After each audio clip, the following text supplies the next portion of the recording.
In today's video, I'm going to be sharing with you how to set up the Sony A6700 for both photography and filmmaking. If you're here after picking up the Sony A6700 for yourself, then congrats, you have got an incredible camera on your hands that is going to give you all the tools needed to push your photography and video content to that next level. And to help you along, I'm going to be outlining a lot of different aspects within this setup guide. We're going to be having a look at the video settings, the focus settings, the function menu, the memory recall, the custom buttons, and of course, photography settings. Also guys, I've got Billy with me today. He's just chilling in his bed down here, so everyone say hi to Billy. Alright bud. So we certainly have a lot of things to set up with the A6700, so I think we should push past the intro and start with the hardest part of this entire setup guide. We've got to turn on the camera. It's harder than it looks when you don't put a battery in. I think a brilliant place to start with this camera will be taking a look at how I set up the A6700 for video. First of all, I want to make sure our dial is set to video mode and our top dial is set to manual. Now we can go into the menus, go to shooting and image quality. And the very first parameter we're going to change here is with the file format. We're going to change that to XAVCS 4K. There are two reasons why I don't use the SI 4K on the A6700. The first one is memory cards. The memory cards to be able to run it need to be faster, which means they're going to be more expensive. And secondly, SI is a much bigger file format and is a lot harder to store, and there's not really much of a bump in quality over the normal S4K. Once we've dialed that in, we can now go down to movie settings, and the first thing we're going to change in here is the record frame rate. We're going to set that to 25 frames per second. I'm in the PAL region, so you might be in the NTSC region. If so, you can utilize the 24 and 30 FPS from this camera. Underneath the frame rate, we have record setting. By default, this is set to 60M 420 8-bit. We want to open that up and go all the way to the top to 140M 422 10-bit. Glorious. From image quality, we're now going to jump down to menu number 6 where we'll find audio recording, and we're going to jump into the audio record level. By default, this is set to 26, which is going to be deafening. It's going to peak so easily. I don't even know why they set it so high. Unless you want to be deaf from listening to me, then set it at 26. If not, set it to 14, which is normally my sweet spot. Hopefully you don't want to be deaf from listening to me. Understandable if you do. Now you ain't going to be deaf, you can hear it when I say the next thing we're going to do is head down to shooting display. What we're going to do in here is make sure our grid line display is set to on and the grid line type is set to the rule of thirds. This is the one I use most often because it really helps keep framing and my composition spot on. Just underneath that we have something that's rather hidden in the Sony menu systems, and that is emphasize record display. We're going to set this to on because what this does is when you record a video, it's going to put a red border around the screen. This really helps in allowing me to see if I'm actually recording, especially if I'm standing further away from the camera. This little feature has saved my bacon on more than one occasion. We're now going to leave the shooting menus and head down to exposure/color and go to menu number 4, white balance. For run and gun situations in video, I'm always pretty much set in auto because I find these cameras do a pretty good job at accurately depicting what white balance I need in any given scenario. However, if I'm in a studio environment like I'm in here, I will set a custom white balance. I will either set it to 5500 Kelvin or 5600, but if I really want to dial in my white balance in certain scenarios, I might use a grey card. Next, we're going to sort out picture profiles, which can be found in the color/tone. In here we have many different slots to put custom kind of setups, but I only ever use one and I put it in the PP1 slot. And what I have set in here is the gamma to S-Log3 and the color mode to S-Gamut3.Cine. Personally, I always use S-Log3 anytime I'm filming content because it provides me with the most amount of dynamic range and flexibility to push and pull my footage in post to achieve my desired look and feel to the visuals I'm creating. Just a quick tip here when it comes to exposing S-Log3, you always want to make sure when you're filming with it that your exposure comp is around plus 1.7 because this is going to ensure that your S-Log footage is exposed correctly. That's of course just a very general rule of thumb when it comes to exposing S-Log3. I might make a video going into more depth on that in the future if people are interested. With all that sorted, we're now going to head down to setup, Finder/monitor and change our monitor brightness from manual to sunny weather. Again, this is a personal preference, but straight out the box, I always think these Sony screens are way too dim, and it's really hard to see your screen in sunny and, to be fair, even overcast condition. If you do change this setting, you do just have to be a little bit more mindful of your exposure, because of course things might look a little bit brighter than it actually are. Within the setup tab, we now want to go down to menu number 9, where we'll find power setting options. The one thing we want to change in here is the auto power off temperature.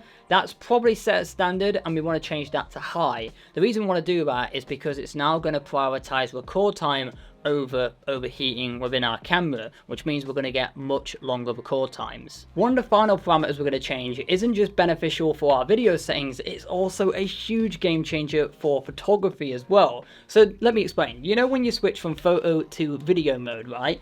All your settings transfer over.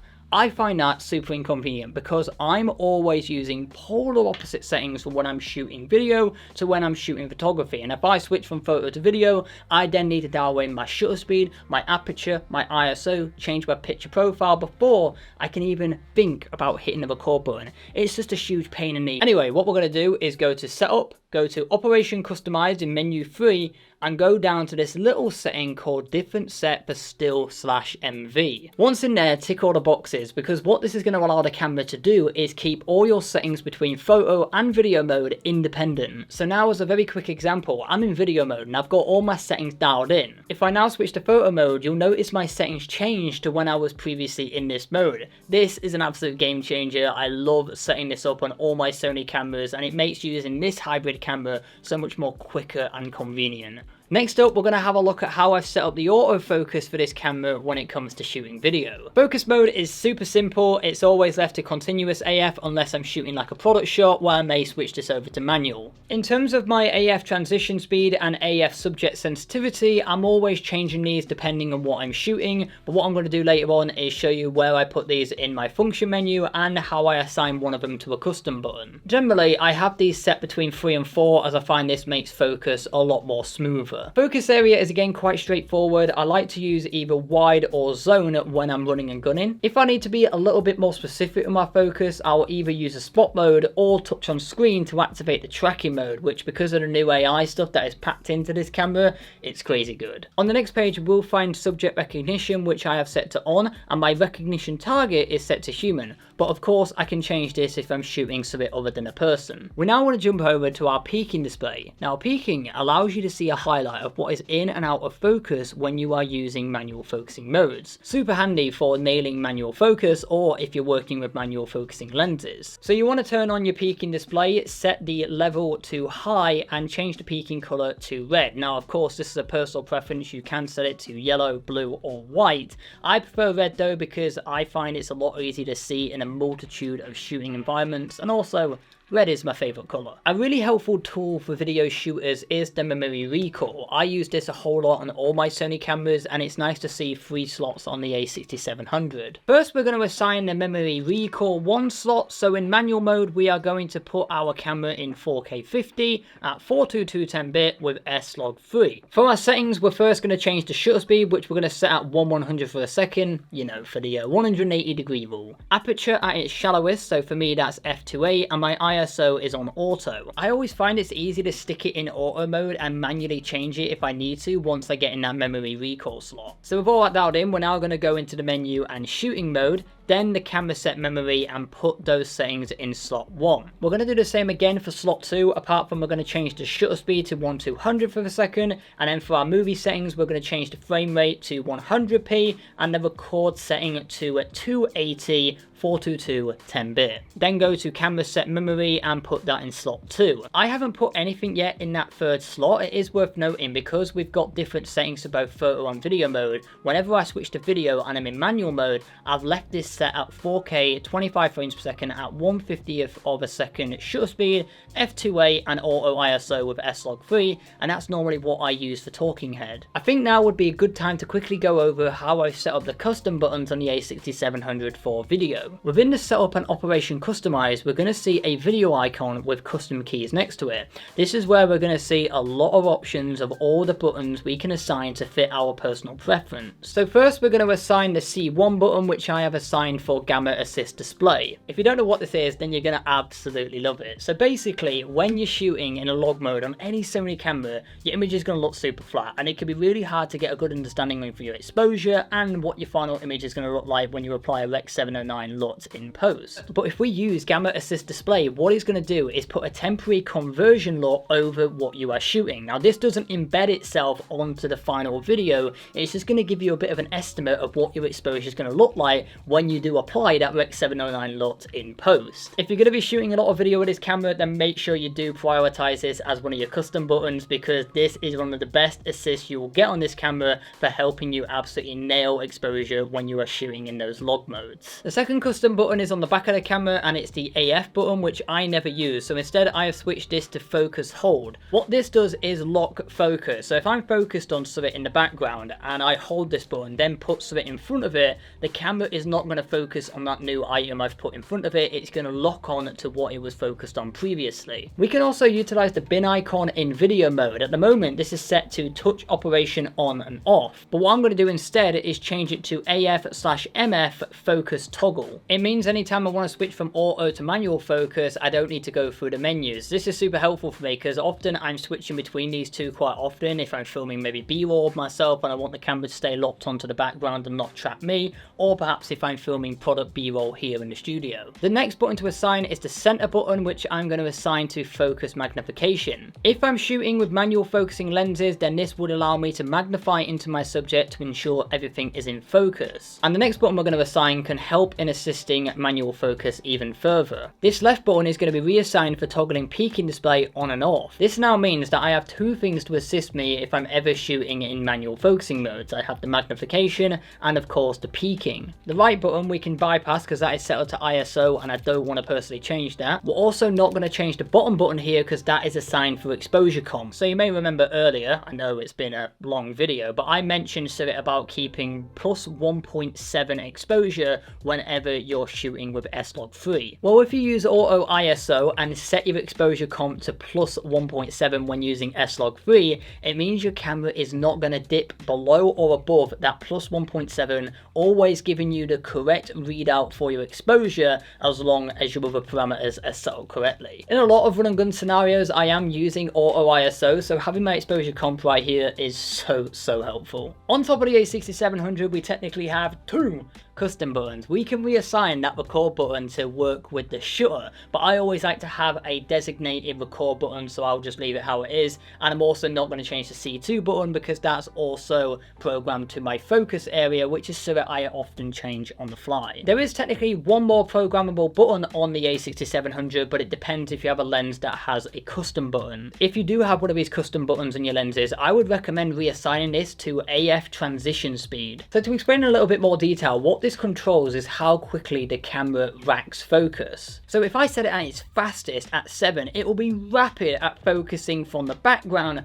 to a subject, whilst 1 will be slower and smoother. There are so many applications and scenarios where I find myself changing this on the fly, so if I can have it set as a custom button, that is super handy. With all the custom buttons now dialed in for video, let's jump over to the function menu and how I've set these up for video. We'll go over these super quick. Speaking of quick, let's start with the S&Q mode, which is in the top left corner. I use this quite frequently because I like to switch really easily between shooting a time lapse and something in slow-mo, but I'll go over the S&Q modes in a second in a bit more detail. Next to that, we have my audio record levels, a nice and easy place to access them if I ever need to make any quick adjustments. We've then got steady shot, where we can switch between off, standard and active. If I did have a spare custom button on this camera, that is what I'd assign to it. Following that, recognition target and then focus mode. In the right two top and bottom slots, we have AF transition speed and AF subject sensitivity. I like to have these right next to each other, so I thought this was a pretty good place to put them in the menus. Following that, we then have focus area, then zebra levels, which are set to custom, standard plus range at 66 plus 2.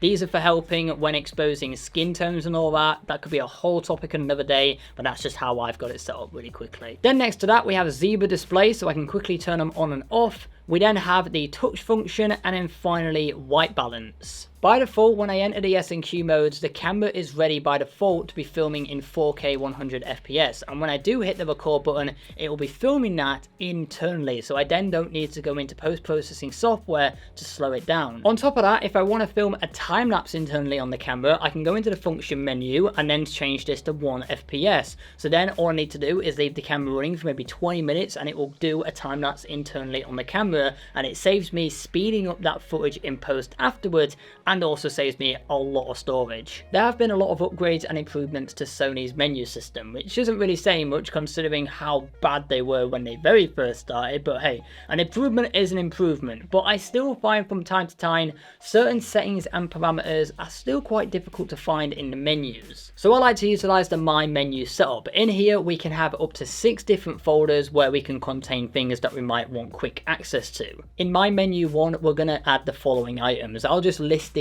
to speed this up a little further. So we're going to add file format, movie settings, S&Q settings, interval shooting function, useful feature for creating time lapses, lens compensation, grid line display, and finally grid line type. In My Menu 2, I've put in here custom key dial for both photo and video, FN menu settings, peaking display, recognition target, camera set memory, and save/load settings. Something cool to mention with that last item, once you've set up the camera, what you can do is save that setup onto the memory card, and then if you were to use a different A6700 but wanted the same setup, you can just load it with that memory card, so it saves you setting up the entire camera again. In My Menu 3, we've got the NTC PAL selector, select finder/monitor, monitor brightness, touch operation, and airplane mode. Just a secret about that airplane mode, if you do put your camera in it, then lob it in the air, you'll be able to get a drone shot. In My Menu 4, we're going to add just one item in here, and that is format. I find format is really hard to find in the menus, but I also want to keep it really separate and away from any other settings so I don't accidentally format a memory card. I also much prefer to format my memory cards through the camera itself, because I know once I've taken it out the camera, I would have backed up the footage, so it makes me think twice before formatting it through the camera. So we have only used 4 out of the 6 menus available to us, but that gives us plenty of flexibility if you want to make some adjustments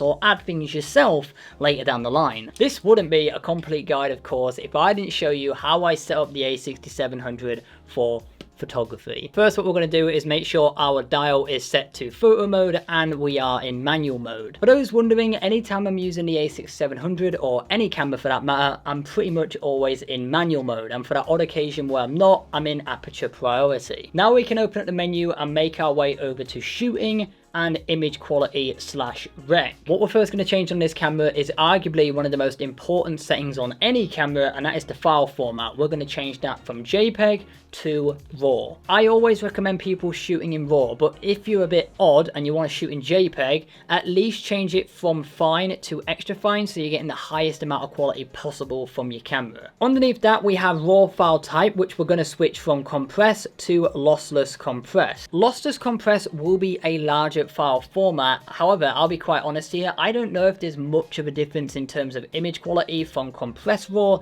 to lossless compress, but for me, I don't mind shooting lossless compress because if it does give a little bit extra, I'll take it. So moving down from RAW file type, we'll eventually get to something called long exposure NR. The NR stands for noise reduction, and basically what this is going to do when you take a long exposure image is the camera is going to take a few extra seconds to apply some noise reduction to the photo you've just taken. I don't like the camera doing this to my images. I much prefer to do any noise reduction in post myself, so for me, I'm just going to turn this off. Below that, we have something that I've never seen before on Sony cameras, and that is high ISO NR. Again, I presume this is basically applying noise reduction to images that are shot at a higher ISO number, maybe 3200, 5000. I don't know how it performs, but all I do know is it must have been on when I was down in London and I was shooting at like ISO 5000. Those images came out so clean. It's incredible how good this camera is in low light. But for now, I'm going to stick to my general rule of thumb.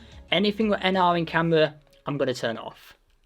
That's probably just ruined the camera now. The next adjustment we're going to make, super simple, we're going to turn off the AF illuminator. I always turn this off on any camera I'm using because the last thing I want is to be going out, doing some maybe street photography, wedding photography, whatever it may be, trying to be incognito, and all of a sudden, a red light pops up.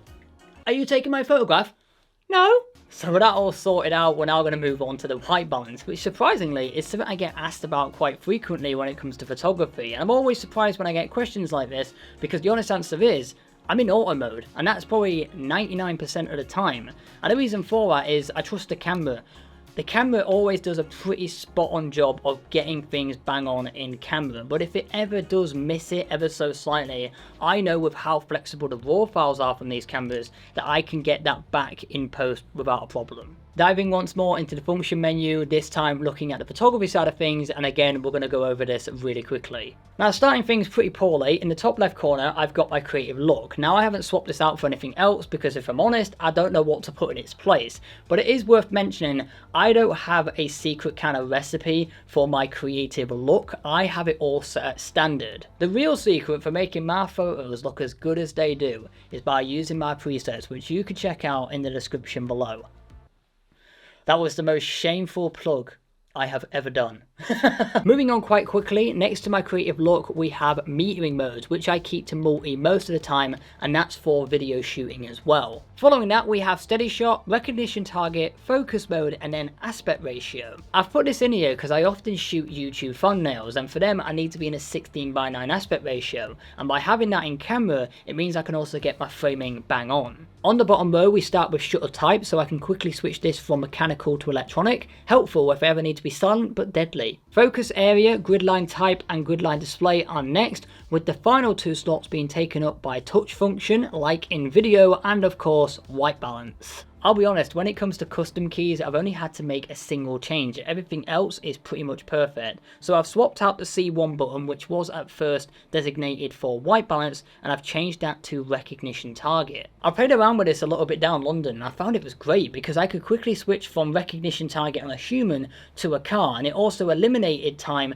changing that in the menus. The final part of this Sony A6700 setup guide is focused on my autofocus settings for photography. I do get a lot of questions about what focusing modes and areas I use, and hopefully this is going to be really helpful to a lot of you guys. Starting with a focusing mode, this is really easy. 99% of the time I'm in continuous AF. In terms of my focusing area, this isn't as straightforward as choosing my focusing mode because there isn't one specific focus area I use for all scenarios. There are a lot of contributing factors and variables I have to take into consideration before selecting a focus area. So with the A6700 I often switch between wide, zone, spot and tracking. The wide is the one I'd say I find myself using most frequently, as the AF on this camera is super quick, it's reliable, and with the inclusion of AI it just knows exactly where to put the autofocus point nearly every single time. It's incredible. This honestly is the best autofocus system I have seen on any camera ever. Period. Bush. Full stop. I will occasionally switch to zone if I know my subject is going to be in a certain portion of the frame, but more often than not I would actually bypass this and go straight to a spot mode. I usually pair my spot mode with a large square because this also acts as basically a center fixed focus point, but the benefit with the spot one is I can move it around my screen if I need to and have that flexibility of putting my subject wherever I want and focusing on a specific area of the frame. And then finally there is the tracking focus that I like to use a whole lot. Again, I mix up the tracking quite a bit from wide, zone, spot, and also expandable spot. I like to use the expandable tracking spot the most as it enables me to have a subject in the middle of the frame, and once the camera is focused on it, I can adjust my composition whilst the camera continues tracking the subject. Alright, so I know it's been quite a long video, but that right there is how I have set up the brilliant Sony A6700 for both photography and filmmaking. Now of course this is just how I've set up the Sony A6700 for photography and video.